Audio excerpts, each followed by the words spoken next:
नमस्कार दोस्तों, जीएस के एक और अंक में आपका स्वागत है। आज के अंक में फिर से 25 प्रश्नों का डिस्कशन करेंगे, आंसर देखेंगे और इसका प्रैक्टिस करने का प्रयास करेंगे। ठीक है, सभी प्रतिभागी परीक्षा जितना भी है, सभी प्रतियोगिता परीक्षा में जीएस सेट जो होता है वो महत्वपूर्ण होता है, इसीलिए इसकी तैयारी कराई जा रही है सभी परीक्षाओं के लिए। कोई भी कैंडिडेट इससे जुड़ सकते हैं, लाभ उठा सकते हैं, पूरी तरह से निःशुल्क। ठीक है, चलिए पहला प्रश्न कहता है मत देने का अधिकार किस कोटि से संबंधित है।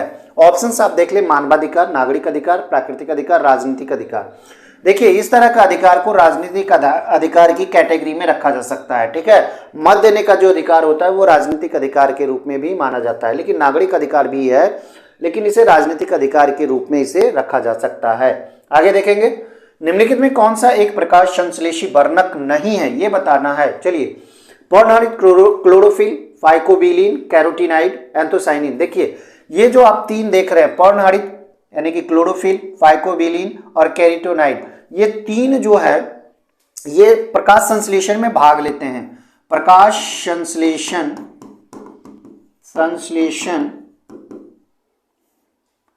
में क्या करते हैं, भाग लेते हैं। ठीक है, भाग लेते हैं, और इसे सम्मिलित रूप से क्या बोला जाता है, क्लोरोप्लास्ट बोला जाता है, क्लोरोप्लास्ट बोला जाता है। तो इस चीज को आप याद रखें। ठीक है, पर्णहरित, क्लोरोफिल, फाइकोबिलिन, कैरोटीनॉइड, इसे क्लोरोप्लास्ट के नाम से जानते हैं और यह प्रकाश संश्लेषण में भाग लेते हैं। ये तीन तरह के प्रकाश संश्लेषण में भाग लेते हैं जिसे क्लोरोप्लास्ट के नाम से जानते हैं। एक एंथोसाइनिन है जो कि इसका सही जवाब हो जाएगा, ये प्रकाश संश्लेषण में भाग नहीं लेते हैं। प्रकाश संश्लेषण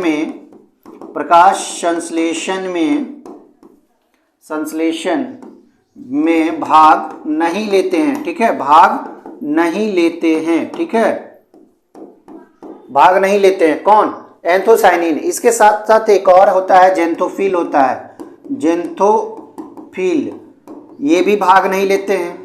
ये कैरोटीनॉइड एक रेड होता है, रेड कैरोटीनॉइड होता है। ठीक है, कैरोटीनॉइड होता है, ये भी भाग नहीं लेते हैं। तो तीन तरह के ये भी हुए, एंथोसाइनिन, जेंथोफिल, कैरोटीनॉइड, ये प्रकाश संश्लेषण के संश्लेषी वर्णक नहीं है, लेकिन ये मौजूद होते हैं। ठीक है, चलिए आगे देखेंगे। नंबर तीसरा, बिहार के प्रमुख समाचार पत्र है बिहारी, इसके संपादक का नाम पूछ रहा है, तो ये बाबू महेश्वर प्रसाद थे। ठीक है, इसके संपादक कौन थे? बाबू महेश्वर प्रसाद। चलिए आगे देखेंगे क्वेश्चन नंबर चौथा, सुंदरबन राष्ट्रीय उद्यान, नाम से ही आपको पता चल जाएगा भारत के किस राज्य में स्थित है सुंदरबन। ये पश्चिम बंगाल में स्थित है। सुंदरबन पश्चिम बंगाल में स्थित है। ये राष्ट्रीय उद्यान है जो कि पश्चिम बंगाल में स्थित है। आगे देखेंगे पांचवा, अरुणाचल प्रदेश में ब्रह्मपुत्र नदी जानी जाती है। तो ब्रह्मपुत्र नदी जो है ये चीन की तरफ से आती है, चीन के तरफ से प्रवेश करती है, चीन से भारत में प्रवेश करती है, और कहाँ प्रवेश करती है? दिहांग में प्रवेश करती है, जो कि अरुणाचल प्रदेश में स्थित है। कहाँ स्थित है? अरुणाचल प्रदेश भारतीय राज्य है जहां यह दिहांग में प्रवेश करती है, और दिहांग में प्रवेश करती है, यही कारण है इसका नाम क्या कहलाता है? दिहांग कहलाता है। अरुणाचल प्रदेश में ब्रह्मपुत्र नदी जानी जाती है दिहांग नाम से, क्योंकि ये दिहांग नामक जगह पे ही ये प्रवेश करती है चीन से। अरुणाचल प्रदेश में ये दिहांग स्थान है, और यही कारण है कि इसे दिहांग नदी के नाम से जाना जाता है। ठीक है, आगे चलेंगे।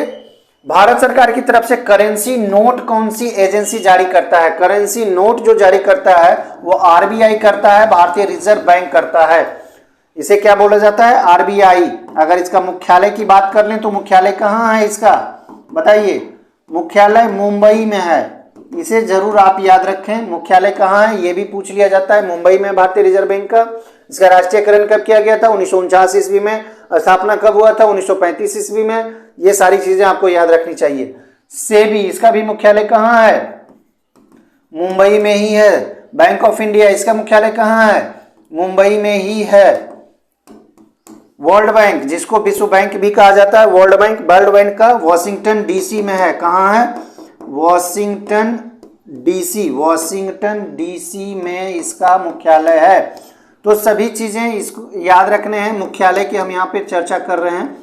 मुख्यालय कहाँ है? वॉशिंगटन डीसी विश्व बैंक का। Bank of India Mumbai, SEBI Mumbai, भारतीय रिजर्व बैंक का भी मुख्यालय कहाँ है? मुंबई है। तो करेंसी नोट कौन जारी करता है? आरबीआई। अगला सवाल देखेंगे, विजयनगर के राजा थे कृष्णदेव राय। गोलकोंडा का ये युद्ध हुआ था, गोलकोंडा का युद्ध हुआ था, जिसमें किस राजा के साथ हुआ, लड़े थे? तो यह था कुली कुतुब शाह, जिसे पराजित किया था राजा कृष्णदेव राय। राजा कृष्णदेव राय को दक्षिण भारत का सबसे ताकतवर राजा के रूप में बाबर ने खुद अपने आत्मकथा में लिखा है। चलिए 8वां देखिए, निम्नलिखित में किस परिस्थिति में भारत में स्वतंत्रता के मौलिक अधिकार को कम किया जाता है? स्वतंत्रता का अधिकार, मौलिक अधिकार जो कि हमें मिला है, हर पब्लिक को मिला है, हर नागरिक को मिला है। तो ये जो मौलिक अधिकार होता है वो भाग 3 में वर्णित है, भाग 3 में वर्णित है, संविधान के भाग 3 में वर्णित है। अगर अनुच्छेद की हम यहाँ पे चर्चा कर लें तो अनुच्छेद 12 से लेके 35 तक ये वर्णित है। तो वह है राष्ट्रीय आपातकाल। जब भी राष्ट्रीय आपातकाल लगेगा उस समय ये स्थिति की जा सकती है कि मौलिक अधिकारों में कुछ कमी की जा सकती है। ठीक है, चलिए आगे देखेंगे। उसमें भी कुछ शर्तें होती है, जैसे कि 21 का जो मौलिक अधिकार है अनुच्छेद 21 के अंतर्गत, उसको कम नहीं किया जा सकता है। तो ऐसी ढेर सारी चीज़ें इसमें सीखने की है, लेकिन मोटा मोटी यहाँ पे जीएस के अगर जानकारी देखें तो राष्ट्रीय आपातकाल के समय स्वतंत्रता में जो स्वतंत्रता का जो मौलिक अधिकार होता है उसमें कुछ कमी किया जा सकता है। भाग 3 में वर्णित है, अनुच्छेद 12 से 35 में मौलिक अधिकार वर्णित है। सेवा सदन पुस्तक का नाम है, कर्मभूमि, गबन, ये 3 पुस्तक का नाम है और इसका हिंदी लेखक की श्रेष्ठ कृतियां किसका है ये बताना है। तो ये प्रेमचंद्र जो है, मुंशी प्रेमचंद, इन्हीं के द्वारा ये रचित पुस्तक है। सेवा सदन, कर्मभूमि और एक गबन है। चलिए आगे देखेंगे, भारत की लोकसभा की प्रथम महिला अध्यक्ष, बहुत आसान है, वीडियो में हम बता चुके हैं, ये है मीरा कुमार। मीरा कुमार जो हैं ये लोकसभा की प्रथम महिला अध्यक्ष हैं भारत की। शीला दीक्षित की अगर हम लोग यहाँ पे चर्चा कर लें तो ये दिल्ली की सबसे अधिक समय तक मुख्यमंत्री रही है, सबसे अधिक समय तक मुख्यमंत्री पद पर रही है। चलिए ठीक है, विजय लक्ष्मी पंडित को आप जानते होंगे, सुचेता कृपलानी को आप जानते होंगे। सुचेता कृपलानी कौन थी? पहली महिला मुख्यमंत्री थी, याद रखना है। अंबेडकर जयंती मनाई जाती है। अंबेडकर जयंती कब मनाई जाती है? सभी को ये पता होना चाहिए। अंबेडकर कौन थे? भीमराव अंबेडकर को किस लिए जाना जाता है बताइए? संविधान के जनक के रूप में इन्हें जाना जाता है। ठीक है, संविधान लिखने वाले अंबेडकर प्रारूप समिति के अध्यक्ष थे। संविधान सभा के प्रारूप समिति के अंबेडकर क्या थे? अध्यक्ष थे। इन्हीं की देखरेख में सारा संविधान तैयार हुआ था और इनका जो जयंती मनाया जाता है 14 अप्रैल को मनाया जाता है। अंबेडकर एक क्रांतिकारी जो कि पूरे भारत को बदल कर रख दिया। ठीक है, इन्हें जरूर आप याद रखें, 14 अप्रैल। चलिए, राजा खारवेल का नाम जुड़ा हुआ है। राजा खारवेल किस अभिलेख से जुड़ा हुआ है? तो यह हाथी गुफा अभिलेख से जुड़ा हुआ है राजा खारवेल का नाम। ठीक है, राजा खारवेल का नाम किससे जुड़ा हुआ है? हाथी गुफा अभिलेख से जुड़ा हुआ है। गिरनार, जूनागढ़, सारनाथ, ये सारी चीजों को भी आपको समझने हैं। जैसे गिरनार ये रुद्रदामन से जुड़ा हुआ है। रुद्रदामन,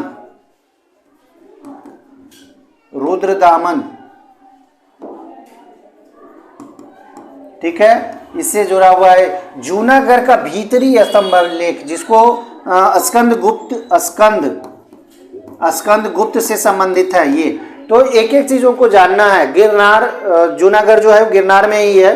ठीक है, लेकिन रुद्रदामन गिरनार से संबंधित है और स्कंद गुप्त जो है भीतरी जूनागढ़ स्तंभ लेख जो है उससे संबंधित है। आगे देखें, यहाँ पे सुमेलित करना है। देखिए सतलज नदी जो है वो बहती है भारत और पाकिस्तान में। चलिए ये ठीक है, ये सुमेलित है। नील नदी जो है वो मिस्र और सूडान में होकर बहती है। चलिए ये भी सही है। एंडीज पर्वत यहाँ पे गलत हो जाएगा क्योंकि ये अर्जेंटीना और ब्राजील में नहीं है, बल्कि ये बोलिविया में, पेरू में, ठीक है, इन सारी जगहों पर यह फैला हुआ है। एंडीज पर्वत सबसे लंबी श्रृंखला है, ये पर्वत में सबसे लंबी श्रृंखला एंडीज पर्वत है। ऊंचा में हिमालय, इसे दोनों को याद रखना है आपको। नियाग्रा फॉल्स यूएसए और कनाडा, ये देखिए आपका सही है। तो सुमेलित नहीं है ये पूछ रहा है, तो आपका जवाब ये हो जाएगा सी, क्योंकि ये सुमेलित नहीं है। वेनेजुएला में है, पेरू में है, बोलिविया में है, ये फैला हुआ है एंडीज पर्वत, लेकिन अर्जेंटीना और ब्राजील में नहीं है। चलिए अब आगे देखेंगे, भारत के आर्थिक सुधार का जनक। देखिए क्वेश्चन क्या कह रहा है, आर्थिक सुधार का जनक किसे कहा जाता है? ये 4 प्रधानमंत्री हैं भारत के, जवाहरलाल नेहरू, इंदिरा गांधी, मनमोहन सिंह, पीवी नरसिम्हा राव। तो सुधार का जनक, जो भारत के आर्थिक सुधार का जनक कहा जाता है, ये पीवी नरसिम्हा राव को कहा जाता है। इनका जो कार्यकाल रहा है 90 से 96, याद रखना है 90 से 96, खास करके 91 से 96 कह सकते हैं, ठीक है। तो पीवी नरसिम्हा राव भारत के प्रधानमंत्री थे और इनकी देखरेख में जो वित्त मंत्री थे ये मनमोहन सिंह थे। तो यहाँ पे ये भी कहा जाता है कि उदारीकरण का जनक, उदारीकरण का जनक किन्हें कहा जाता है? मनमोहन सिंह को कहा जाता है। उदारीकरण का जनक किन्हें कहा जाता है?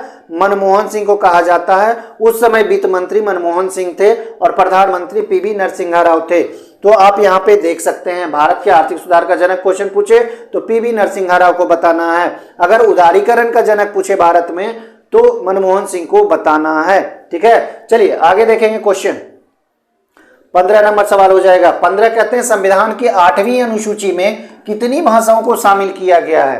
तो जिस समय संविधान बनकर तैयार हुआ था, संविधान के 8वीं अनुसूची में मात्र 8 भाषा को जगह दी गई थी, ठीक है। संविधान जब बनकर तैयार हुआ था तो शुरुआत में इसे कह सकते हैं, शुरुआत में कितनी भाषा का उल्लेख था? 8 भाषा का उल्लेख किया गया था 8वीं अनुसूची में। कहाँ? 8वीं अनुसूची में 8 भाषा का उल्लेख किया गया था। 14 भाषा, सॉरी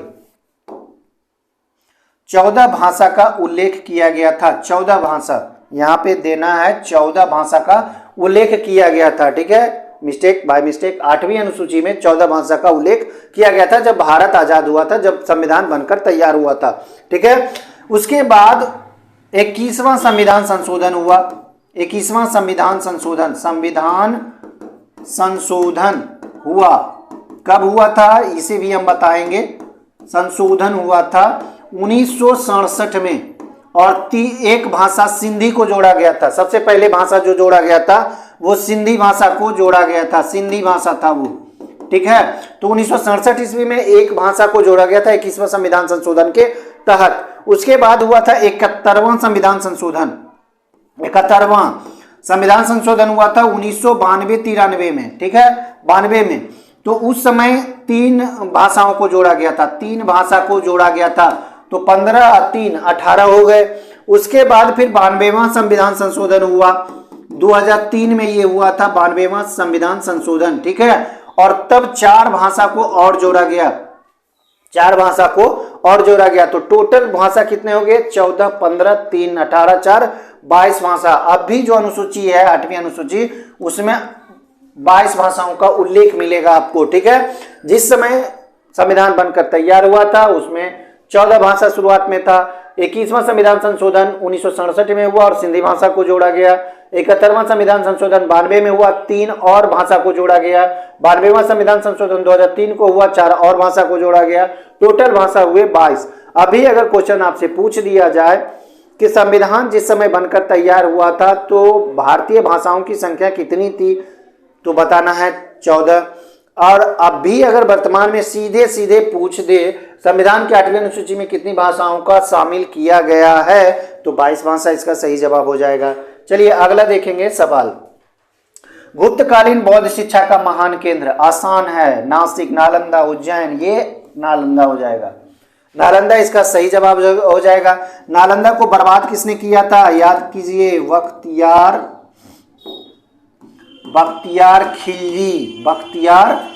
खिलजी के द्वारा यह बर्बाद किया गया था। इसने क्या किया था? लूट लिया था, इसे बर्बाद कर दिया था, आग लगा दिया था। 3 महीनों तक इसकी किताबें जो लाइब्रेरी में पुस्तक पड़ी हुई थी बौद्ध धर्म से संबंधित, ये सारे जलते हुए मिले, ठीक है। तो ये गुप्तकालीन बौद्ध शिक्षा का महान केंद्र कहाँ था? नालंदा, ठीक है। इसको आगे देखेंगे। मीना माता रोग का कारण, बहुत बार ये परीक्षाओं में पूछा जाने वाला ये सवाल है। मीना माता रोग का कारण पारा होता है, पारा से ही मीना माता रोग होता है। चलिए 1857 का जब विद्रोह हुआ था तो ब्रिटिश प्रधानमंत्री कौन था? तो ये पामर्स्टन था, इसे याद रखना है, पामर्स्टन था। जिस समय 1857 का विद्रोह हुआ था भारत में, उस समय ब्रिटेन के जो प्रधानमंत्री थे, ब्रिटिश प्रधानमंत्री थे, वे पामर्स्टन थे। एक और क्वेश्चन पूछ दिया जाता है कि भारत की आजादी के समय, भारत की आजादी के समय, ठीक है, के समय ब्रिटिश प्रधानमंत्री कौन था? चलिए ये भी क्वेश्चंस में आते हैं बार बार। प्रधानमंत्री कौन था? तो क्लीमेंट एटली, इसे भी याद रखना है। इस क्लीमेंट